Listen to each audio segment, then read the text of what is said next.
Assalamualaikum warahmatullahi wabarakatuh. Izin Bu, izin rekan-rekan, izin taruh nama dia Hendri Eka Riantono, NIT 2140371, absen 13, Prodi MTP 2B. Izin mempresentasikan tentang studi AMDAL KCIC. Ya, tanpa berbasa-basi, langsung saja kita ke materi. Untuk pendahuluannya sendiri, PT Kereta Api Cepat Indonesia Cina, PT KCIC, berencana melakukan pembangunan jalan kereta cepat Jakarta-Bandung dengan panjang jalur 142,3 km, dimulai dari Stasiun Halim di Jakarta hingga ke Stasiun Tegar Alur di Kabupaten Bandung. Trase jalan kereta cepat Jakarta-Bandung ini akan melewati 9 kabupaten kota yang terdiri dari Jakarta Timur, Provinsi DKI Jakarta, Kota Bekasi, Kabupaten Bekasi, Kabupaten Karawang, Kota Kabupaten Purwakarta, Kabupaten Bandung Barat, Kota Cimahi, Bandung, dan Kabupaten Bandung, Provinsi Jawa Barat.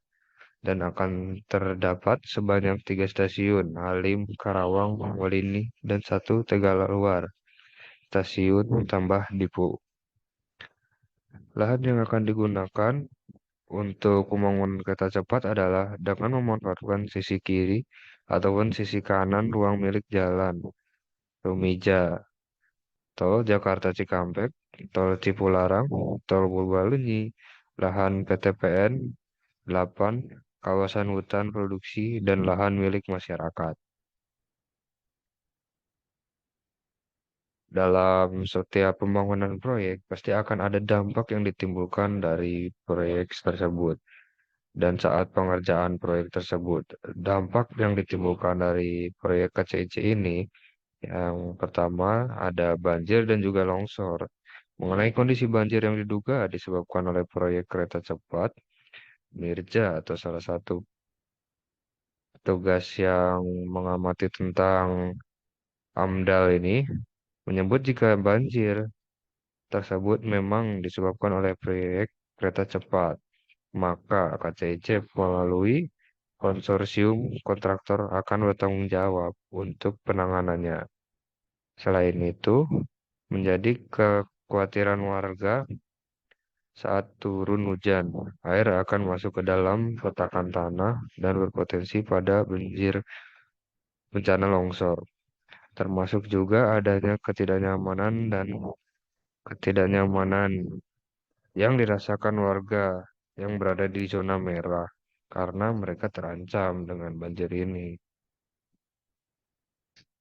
Ya, selanjutnya ada kebisingan. Dalam hal kebisingan yang dikeluhkan warga, Mirza menjelaskan KCIC sudah melakukan pengukuran tingkat kebisingan di 2 titik lokasi pada 2 Maret 2021. Dan hasilnya tingkat kebisingan di 2 titik itu adalah 58,3 dB dan 53 dB. Tingkat kebisingan ini secara berangsur menurun seiring dengan selesainya proyek pembangunan. Ya, langsung kita masuk ke dalam permasalahannya. KCJB menggunakan platform teknologi elektrik multiple unit IMU Cina yang memungkinkan kereta melaju dengan kecepatan mencapai 350 km per jam. Dalam perkembangannya, proyek yang telah diselenggarakan peletakan batu pertama atau groundbreaking pada 21 Januari 2016 lalu menimbulkan kontroversi dalam perizinan lingkungannya. Proses perizinan lingkungannya dilakukan hanya dalam 41 hari saja. Wajar bila banyak kalangan yang beranggapan bahwa izin lingkungan yang diberikan hanya untuk mengejar seremonial groundbreaking saja. Idealnya, AMDAL dilakukan dalam jangka waktu setahun atau setidaknya melalui 2 musim, yaitu hujan dan kemarau. karena Indonesia memiliki dua musim tersebut. Menteri Lingkungan Hidup dan Kehutanan Siti Nurbaya mengatakan bahwa dari sisi lingkungan hidup, proyek KCJB sudah layak. Sejumlah catatan diberikan oleh tim teknis Komisi Penilaian AMDAL pada 18 Januari 2016 untuk ditindaklanjuti dalam rapat Komisi Penilaian AMDAL sehari setelahnya. Catatan yang diberikan tim teknis tidak hanya bersifat teknis, tetapi juga ditinjau terhadap aspek legalitas seperti kesesuaian dengan rencana tata ruang wilayah (RT/RW) dan kesesuaian dengan peraturan dan perundang-undangan terbaru.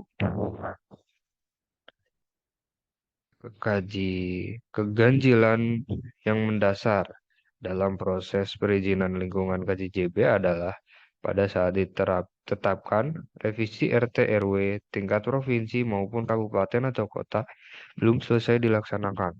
Padahal dalam pasal 4 ayat 3 PP nomor 27 tahun 2012 tentang izin lingkungan dijelaskan bahwa dokumen AMDAL tidak dapat dinilai dan wajib dikembalikan kepada pemrakarsa apabila tidak sesuai dengan RT/RW. Semestinya revisi RT/RW dilakukan terlebih dahulu daripada penilaian dokumen AMDAL. Terkait revisi RT/RW tersebut, pemerintah pusat telah merekomendasikan kepada gubernur dan 9 bupati atau wali kota yang dilalui jalur KCJB untuk segera melakukan revisi RT/RW.